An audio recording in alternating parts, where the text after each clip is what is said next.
درود پاک پڑھیں اللہم صلی علی سیدنا و مولانا محمد وعلی آل سیدنا و مولانا محمد بارک وسلم صلاۃ و سلام علیک یا رسول اللہ صلی اللہ تعالی علیہ وسلم۔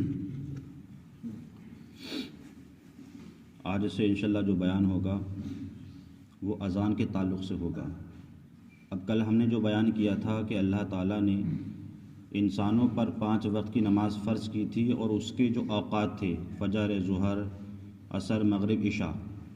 اب اس کے بعد یہ اوقات تو متعین ہو گئے، لیکن اب ان اوقات میں لوگوں کو نماز کے لیے بلانے کا طریقہ کیا ہونا چاہیے، مطلب یہ تھا۔ تو اس تعلق سے قرآن مجید میں اللہ تعالیٰ نے ارشاد فرمایا وَمَنْ أَحْسَنُ قَوْلًا مِّمَّنْ دَعَا إِلَى اللَّهِ وَعَمِلَ صَالِحًا وَقَالَ إِنِّي مِنَ الْمُسْلِمِينَ۔ رب ارشاد فرماتا ہے کہ اس سے اچھی بات کس کی ہوگی کہ جو اللہ کی طرف بلائے، نیک کام کرے اور یہ کہے کہ میں مسلمان میں ہوں۔ مطلب اس سے اچھی کیا بات ہوگی کہ جو لوگوں کو اللہ کی طرف بلائے۔ اس سے مراد ہے اذان، کیونکہ اذان میں مؤذن جو کہتا ہے وہ لوگوں کو اللہ کی طرف پکارتا ہے۔ اب اذان کے جو الفاظ ہوتے ہیں، سب سے پہلے اللہ اکبر، اللہ اکبر، اس کا مطلب ہوتا ہے کہ اللہ بڑا ہے، اللہ بڑا ہے۔ اس کے بعد مؤذن کہتا ہے اشہد ان لا الہ الا اللہ، کہ میں گواہی دیتا ہوں کہ اللہ کے سوا کوئی معبود نہیں، مطلب اللہ ہی ایسا ہے جس کی عبادت کی جائے۔ اس کے بعد مؤذن کہتا ہے اشہد ان محمد رسول اللہ، یعنی میں گواہی دیتا ہوں کہ محمد صلی اللہ علیہ وسلم اللہ کے رسول ہیں۔ اس کے بعد جو سب سے اہم بات آتی ہے، مؤذن کہتا ہے حی علی الصلاۃ، آؤ نماز کی طرف۔ اب اس سے اچھی بات کیا ہوگی؟ اس سے پہلی بات جو کہی وہ بھی اچھی تھی، لیکن یہ جو اس نے کہا کہ حی علی الصلاۃ، آؤ نماز کی طرف، یہ گویا کہ مؤذن لوگوں کو اللہ کی طرف بلا رہا ہے، جو ہم نے ابھی قرآن سے آپ کو ثابت کیا کہ اس سے اچھی کس کی بات ہوگی کہ جو لوگوں کو اللہ کی طرف بلائے۔ تو گویا کہ اس نے جب حی علی الصلاۃ کہا تو گویا کہ اس نے لوگوں کو اللہ کی طرف بلایا۔ اس کے بعد وہ کہتا ہے حی علی الفلاح، آؤ کامیابی کی طرف، مطلب نماز میں ہی کامیابی ہے۔ مراد یہ نماز پڑھو گے تب کامیابی ملے گی، نماز چھوڑو گے تو کامیابی نہیں ملے گی۔ وقتی طور پر کامیابی مل سکتی ہے، لیکن نماز چھوڑ کر کے، اللہ کی عبادت چھوڑ کر کے آپ سوچو ہم کامیاب ہو جائیں گے، تو آپ وقتی طور پر کامیاب ہو جائیں گے، لیکن نماز کو چھوڑ کر آپ کا دنیا میں نقصان رہے گا اور آخرت میں تو نقصان رہے گا ہی رہے گا۔ تو حی علی الفلاح کا مطلب ہوتا ہے کہ آؤ کامیابی کی طرف۔ اس کے بعد فجر میں ایک مؤذن کہتا ہے ایک لفظ الصلاۃ خیر من النوم، مطلب نماز نیند سے بہتر ہے۔ اس سے اچھا لفظ اور کیا ہوگا کہ اے مسلمانوں اب تم سو لیے 8-10 گھنٹے، اب سو مت، اب نماز پڑھو، کیوں نماز کیا وہ نیند سے بہتر ہے۔ تو یہ الفاظ کیا ہوتے ہیں؟ اذان کے ہوتے ہیں جو مؤذن کہتا ہے۔ تو گویا کہ یہ بھی قرآن سے ہے کہ اس کی سب سے اچھی بات ہوتی ہے کہ جو لوگوں کو نماز کی طرف بلاتا ہے۔ اب یہ آیا اس کے بعد جو ہے اب اذان کب مطلب یہ واقع ہوئی، کس طریقے سے ہوئی؟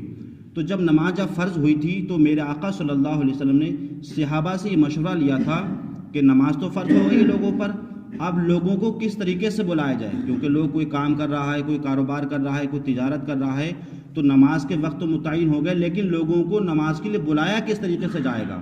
تو صحابہ نے مشورہ کیا یا رسول اللہ، کسی نے کہا یا رسول اللہ آگ جلا دیا جائے اونچی جگہ پر، جب آگ جل جائے گی لوگ سمجھ جائیں گے نماز کا وقت ہو گیا۔ کسی نے کہا یا رسول اللہ آپ کسی کو یہ مطلب کہہ دیں کہ وہ پوری بستی میں مطلب کہہ دے کہ الصلاۃ الجمع، مطلب نماز قائم ہو گئی۔ کس نے کہا یا رسول اللہ کوئی آپ ایسی آواز بلند کر دیں جس سے لوگ سمجھ جائیں کہ بس نماز کا وقت ہو گیا۔ تمام نے اپنا اپنا مشورہ دیا، صحابہ نے جو بھی ہو سکتا تھا، لیکن یہاں پر حضرت عمر فاروق اعظم رضی اللہ تعالیٰ عنہ ایک دوسرے صحابی ہیں حضرت عبداللہ بن زید رضی اللہ تعالیٰ عنہ، یہ دونوں صحابی بھی بیٹھے ہوئے تھے۔ انہوں نے عرض کی یا رسول اللہ ہم نے خواب دیکھا ہے اور اس خواب میں ہمیں یہ الفاظ سکھائے گئے ہیں، وہ الفاظ اذان کے ہی تھے جو میں نے ابھی بیان کیے۔ یہ اذان کے جو الفاظ تھے یہ حضرت عمر فاروق اعظم کو خواب میں سنائے گئے تھے۔ تو یہ الفاظ جب حضرت عمر فاروق اعظم نے حضور اکرم صلی اللہ علیہ وسلم کو سنایا یا رسول اللہ میں نے خواب میں یہ الفاظ سنے ہیں، تو میرے آقا نے ارشاد فرمایا کہ یہ خواب جو ہے وہ حق اور سچ ہے، تم نے جو خواب دیکھا یہ سچ ہے۔ اور آپ نے فرمایا کہ حضرت عبداللہ بن زید رضی اللہ تعالیٰ سے فرمایا جاؤ اور بلال کو بلا لاؤ۔ یہ حضرت بلال وہی ہیں جو کعبہ کے مؤذن رہے تھے اور مدینہ طیبہ مسجد نبی کے مؤذن رہے تھے۔ حضور نے ان کو بلوایا اور بلوانے کے بعد کہا کہ بلال تم اذان کہو کیونکہ تمہاری آواز بلند ہے۔ اب یہاں میں ایک بات روک کر یہ کہتا ہوں، کچھ لوگوں کا ذہن یہ ہوتا ہے کہ لوگ کہتے ہیں کہ حضرت بلال سے شین ادا نہیں ہوتی تھی یا حضرت بلال کی آواز میں لکنت تھی۔ اب آپ یہ دیکھیں حدیث پاک میں یہ ہے کہ حضرت عبداللہ بن زید کو حکم دیا میرے آقا نے، جاؤ بلال کو بلا کر لے کر آؤ کیونکہ ان کی آواز بلند ہے۔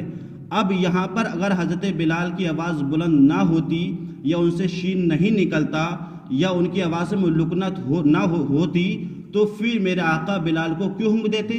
بے شمار صحابہ تھے، کسی سے بھی کہتے تھے کہ تم اذان پڑھو، لیکن یہاں حضرت بلال کو حکم دینا اس بات کی دلیل ہے کہ حضرت بلال کی اذان اور ان کی آواز سب سے زیادہ بلند تھی، اسی لیے حضرت بلال کو حکم دیا تھا کہ تم اذان کہو۔ اب جو لوگ یہ کہتے ہیں کہ انہوں نے اذان نہیں کی تھی تو صبح نہیں ہوئی تھی اور ان سے شین ادا نہیں ہوتی تھی، ان کی آواز میں لکنت تھی، یہ واقعہ بالکل من گھڑت ہے اور کہیں بھی معتبر کتاب میں موجود نہیں ہے، بلکہ حضرت امام اہل سنت فرماتے ہیں کہ حضرت بلال رضی اللہ تعالیٰ اتنے فصیح و بلیغ تھے کہ جب وہ اذان کہتے تھے تو ان کی اذان کی آواز پہاڑوں میں ایسی گونجتی تھی کہ انسان تو سنتے ہی سنتے تھے، پرند چندی بھی ان کی آواز کو سنتے تھے۔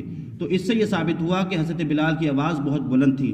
اس کے بعد میرے آقا صلی اللہ علیہ وسلم نے حضرت بلال کو حکم دیا کہ آپ اذان کہو، تو یہ وہ حضرت بلال ہے کہ جنہوں نے اذان کہی تھی، اور اللہ کے رسول صلی اللہ علیہ وسلم نے بلال کو حکم دینے کے بعد فرمایا، اے بلال جب اذان دو تو اپنے کانوں میں انگلیاں کر لو۔ اس کی وجہ کیا تھی کہ جب انسان اپنے کانوں میں انگلیاں کرتا ہے تو اس کی آواز اور بلند ہو جاتی ہے، اور اذان کا مقصد یہی ہوتا ہے کہ دور تک آواز جائے، جب دور تک آواز جائے گی تو لوگ سنیں گے اور نماز پڑھنے کے لیے کیا ہے آئیں گے۔